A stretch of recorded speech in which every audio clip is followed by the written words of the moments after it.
Iginiit ng liderato ng Philippine National Police na nakabantay sa mga datos at konkretong impormasyon ng kanilang operasyon kontra kriminalidad at hindi dahil sa kwota. Kaugnay niyan, pinagtibay naman ng NAPOLCOM ang pagiging acting PNP chief ni Lieutenant General Jose Melencio Nartates Jr. Si Ryan Lesige sa sentro ng balita. Dalawang matataas na opisyal pa ng Philippine National Police o PNP ang inilagay sa Personnel Holding and Accounting Unit o PHAU. Ito ay matapos ang isinagawang andbang session kahapon ng NAPOLCOM. Permado ni Acting PNP Chief Police Lieutenant General Jose Melencio Nartates Jr.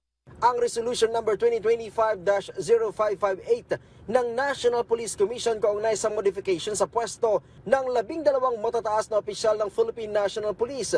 Kabilang sa inilagay sa PHAU si PRO 12 Regional Director, Police Brigadier General Romeo Macapaz na una ng pinatawan ng preventive suspension ng NAPOLCOM.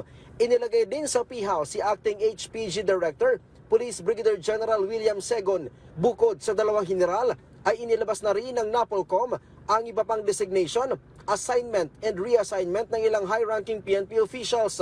Kinabibilangan ito ni Police Lieutenant General Bernard Banag, Acting Deputy Chief for Administration, Police Major General Robert Alexander Morico II, Acting Director, Criminal Investigation and Detection Group, Police Major General Anthony Abirin, Regional Director, National Capital Region Police Office.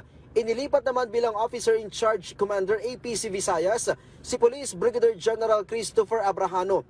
Si Police Brigadier General Paul Kenneth Lucas naman ang tatayong Regional Director ng Police Regional Office 4A. Deputy Regional Director for Administration ng NCRPO naman si Police Brigadier General Jack Wanki. Habang si Police Brigadier General Arnold Ardiente naman ang magiging Regional Director ng Police Regional Office 12. Habang Acting Director naman ng Highway Patrol Group si Police Colonel Hansel Marantan.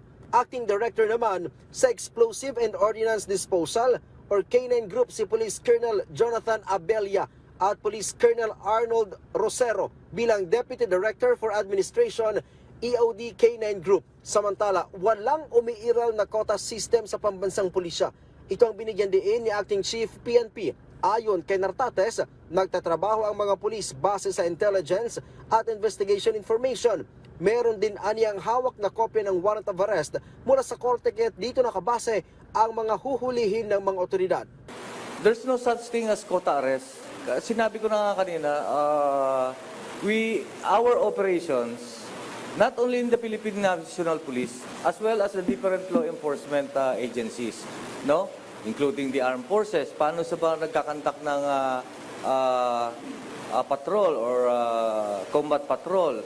It is intel-based, no? Napakasimple ang intelligence. Ryan Lisiges para sa Pambansang TV sa Bagong Pilipinas.